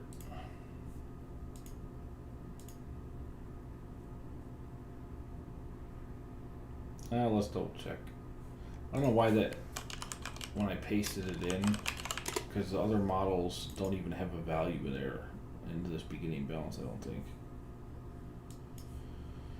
One sec, I'm looking here. Tier 2, yeah, it's just blank. I don't know why that copied over an error. Okay, whatever. It doesn't matter. So tier 2, We now go add contributions. Okay, this is saying 75. Perfect. So this is referencing the same cell we had here, which is how the other model was working. That's what I wanted. Great. So that's contributions.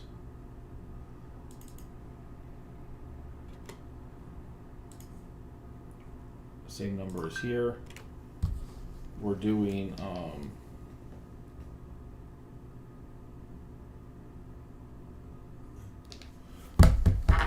we're doing kind of the same logic, adding any pref, and now it's 1.17% because it's a 15% hurdle. So converting that into the right monthly rate, we do that calculation and calculate the return for tier 2, which is zeroed out until tier 1 even stops. So you can see, look at tier 1 distributions are here. Tier 2 distributions don't even start until month 17. And why? Because the ending balance here is negative. And what that's saying is essentially we haven't reached the hurdle repayment yet for tier 1. So that's what that math is doing. And now this check is supposed to equal what? Okay, so this is supposed to be the cash flows going. Okay, right. So we got to do the new internal rate of return check, which is that. Do it here, 15%. There we go. So we have the contributions. Here's what's been given back, which this matches tier 1, tier 1, tier 1, tier 1. But now look.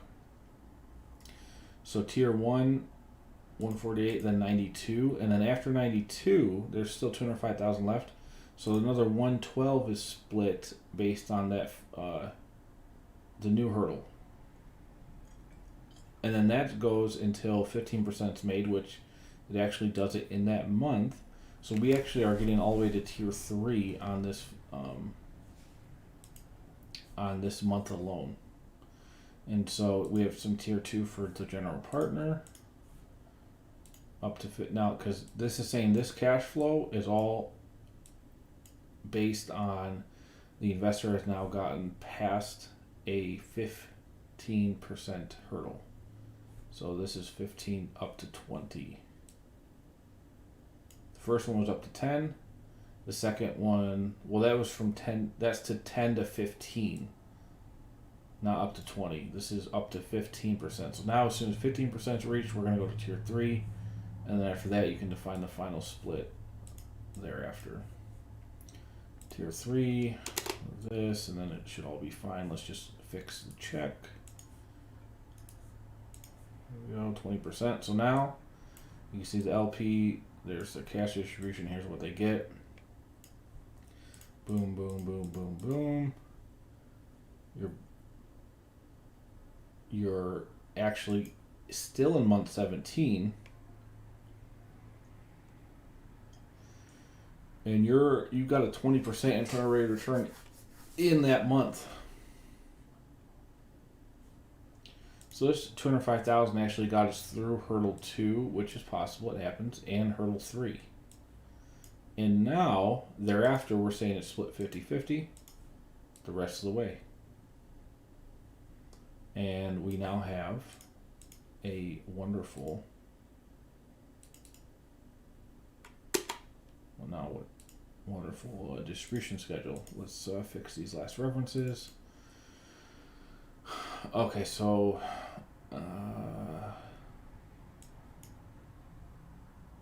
the equity multiple is the total sum of all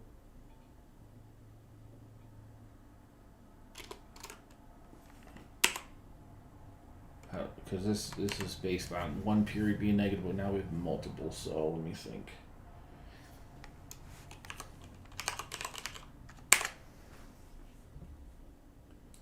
Sum if this is positive,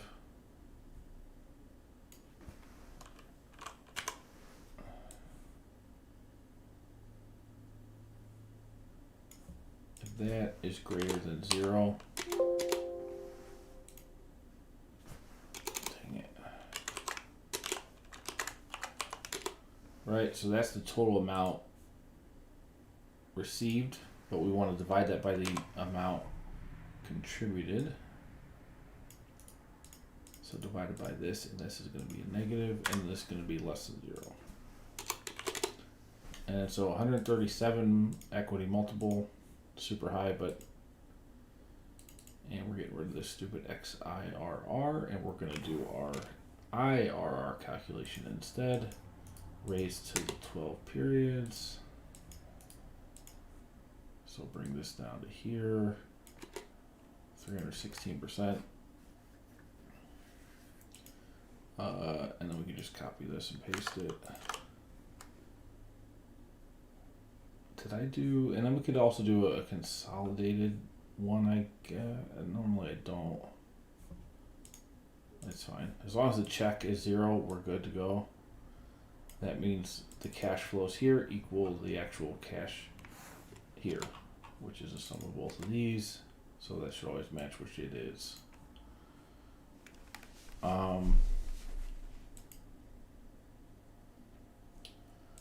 Okay, this looks good.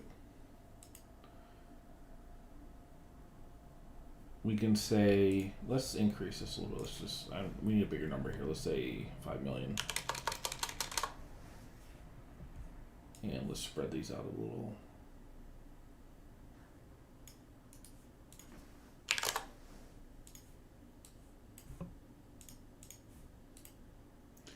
Whoa. Got 3 of you in here, guys. What's going on? It's a Monday night and we're just grinding away here trying to build this template. It's gone great. I finished the debt schedule. It all works really smooth. I actually zeroed it out, but if you can see it flowing here. It just works beautifully. The debt, the interest only, the principal and interest initial, the refi, everything's just flowing great. We got all that flown into the waterfall.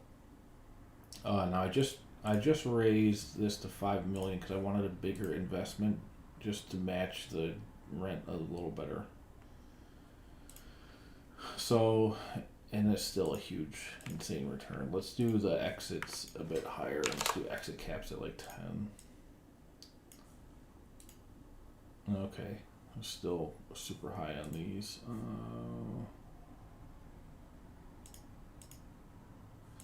This is just an awesome model. I'm very happy with how this works. Okay, where was I? We're doing the waterfall. We just finished checking all the logic for the joint venture distribution waterfall.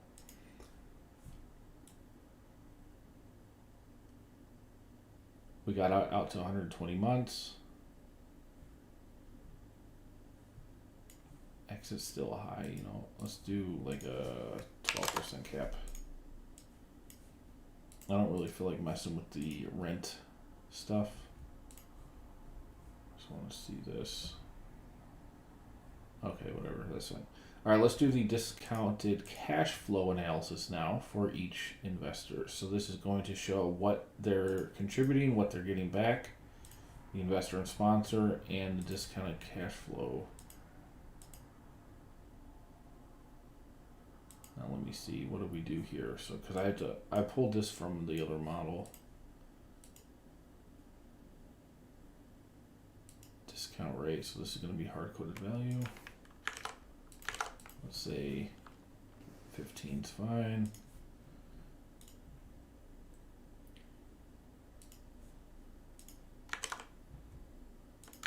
$15.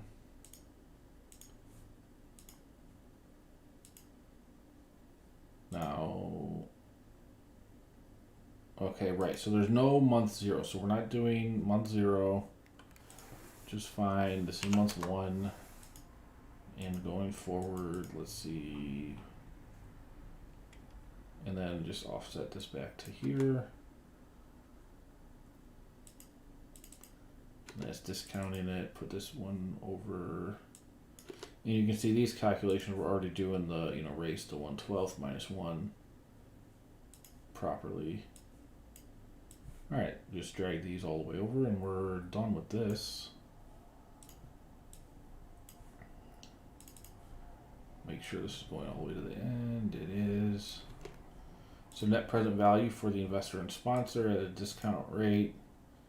So net present values are pretty close. And the reason why is probably because most of the cash is getting distributed in the thereafter hurdle.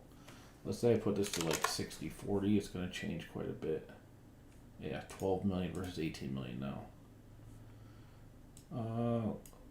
This can come over. Now normally on these I don't do a whole lot of, I don't do just kind of cash flow analysis, but I think it's worth it to see that for both the investor and sponsor on their final cash flows that they get from this deal. What's the net present value of those cash flows after going through all these hurdles?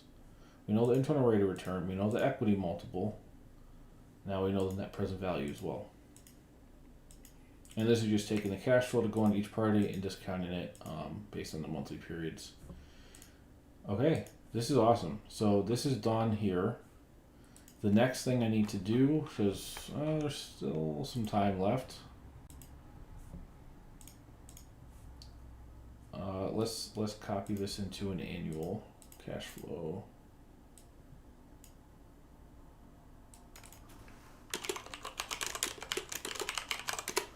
So annual, we now have, so 10 years, 1, 2, 3, 10, delete the rest of this.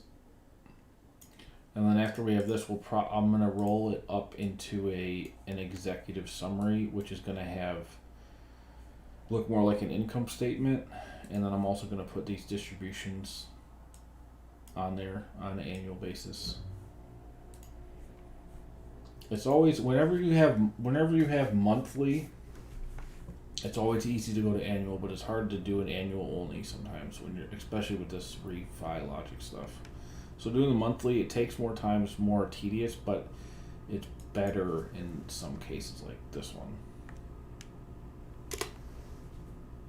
So 10-year annual cash flow. So what do we want?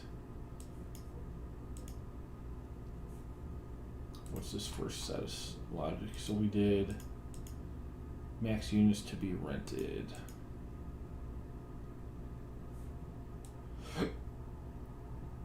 So this is a running count.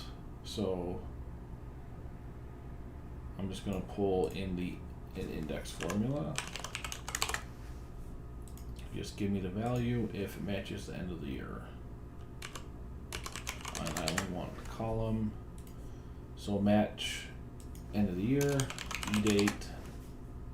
First this comma 11, and look up this row 4 here, 0. So end of year 1 we don't have, let's change the format of this.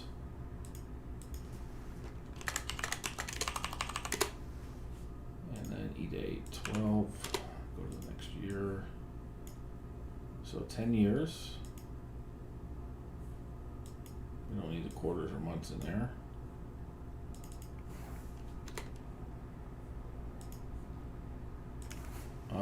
We don't lock this one.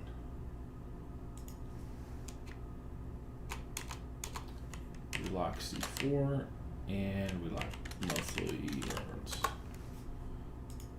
Okay. There's that. And then is 0, let's put the last month to December just for this. And you'll note, so if I put no here, the internal rate of return is going to go down. So first let's look at it, what it's yes. We've got a 475 and a 632. 475, 632. If I put no here, that means there's no financing, so you have to come with more equity. Now look at 62, 65. Much lower, however, look at the total return. 55 million. Total return in dollars, not the equity multiple. 55 million, 35. 55, 35. Look what happens if we have debt. Those are going to go down. 50 and 34. The difference is when you have debt, you get a higher, your leverage, so you get higher returns, but you get less overall cash back because you got to pay interest. So it's just it depends on how you want to structure the deal, but those are the dynamics that are going on there. All right, so this is running total of all the units rented for each use type. Monthly rent, we'll just show, so same calculation here, but we're going to show just, even though this changes over months, we're going to show the ending value in the ending month. And we did a light line style there. That's fine.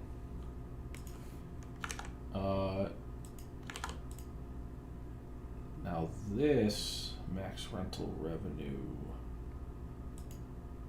Okay, yeah, that can stay how it is. It's just a multiplication. Vacant units. End of the year. That's fine. Now, why are we getting no vacancy? Should not be 0.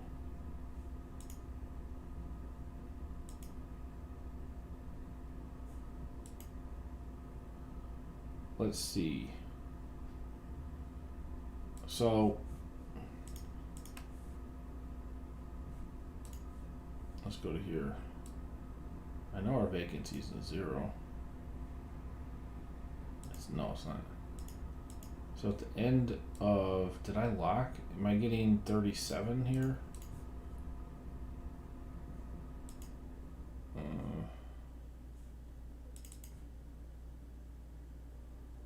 This, okay.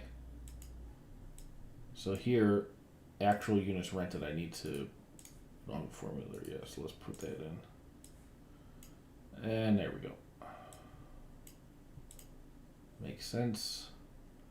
Average occupancy 70, 80, so we're going up to 95 eventually. Vacancy rate is 22.18. That makes a lot more sense. Make sure this is right. Yes, the max. So I'm just pulling year-end values for a lot of these because they're just display values. When I actually get into, so vacancy loss is going to be a sum ifs, not an index. So here I actually want to know the loss. Row 57. And I'm just summing that if the year matches the year.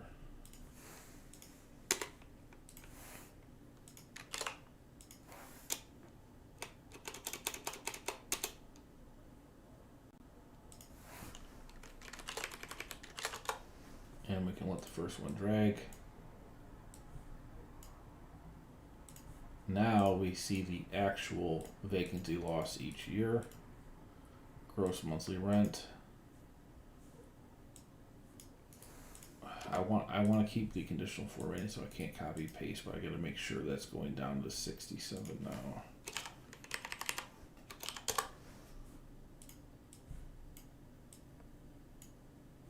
Ooh, that looks really nice. So growth monthly rent by use. Remember, this is a mixed use of real estate with up to 7 different types. So there's the gross monthly rent of each. Again, oh wait, I can copy this now. Copy this now. Here's the OpEx.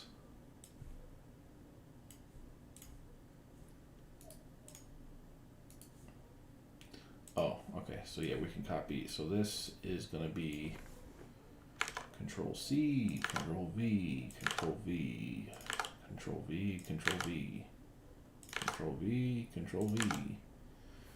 This is a minus, that's fine. Now we consolidate net operating income, make sure this matches.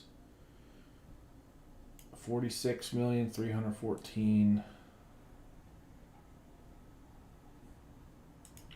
46,314, good, we're good to go there. Basis for refi, we don't need this at all. Not relevant for the annual. Our check is relevant and that's 0, so that's good. Development costs.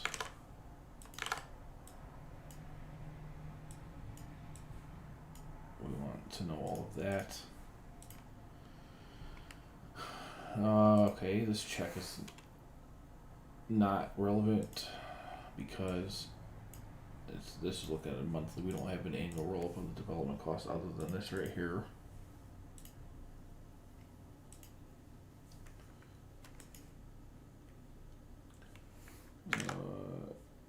Paste this down. Actually, we can just, all this can be copy and pasted. Exit, selling costs, net sales proceeds. Cash flow before financing, let's make sure that matches. 90,801,000. 90,801,000, that's good. Now here's where we gotta get finessey with this stuff. So proceeds from loan withdrawal. So this is a copy paste. Interest only payments.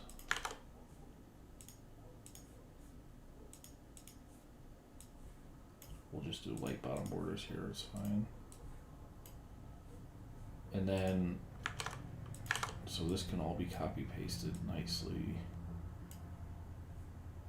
Oh, this is really cool. So you can really see the refi happening, and the that's really nice. So here's the interest only happening on that relevant cash flow. Here's the initial loan, debt service, repayment of that, prepayment penalties, total debt service, the proceeds for the refi that's paying for all that coming in, and then now that debt service starting, and then when that we exit the whole project, we have the repayment of this, refi cash flow, debt service coverage. All right, this is looking great. Let's do a final check here. 84,578. 84,578. Beautiful. Okay, so we've got all the hard stuff done. The hardest stuff is done for sure. We just have now monthly and annual cash flow done. We have the waterfall logic done. All I need to do is put together the executive summary, which is going to be an annual basis, more like an income statement. It's going to show just the high level stuff. Then I'll do a lot of visualizations. I'll do an index tab. And I don't know if I kind of want to get this done this week. So if I have time, I'm probably just going to do that off stream, because I don't want to, it's not going to take me that long to do, and I don't want to, I would rather start something new next week if I can. This model is really great though. I am super pumped with all of the logic, some new stuff I've never done before. That's always a great thing when that happens. It's just good, really good model here. It flows good. I feel very happy about the dynamic nature of the debt, about breaking it into, mixed use. You got 7 different uses here. Everything's granular. You can exit.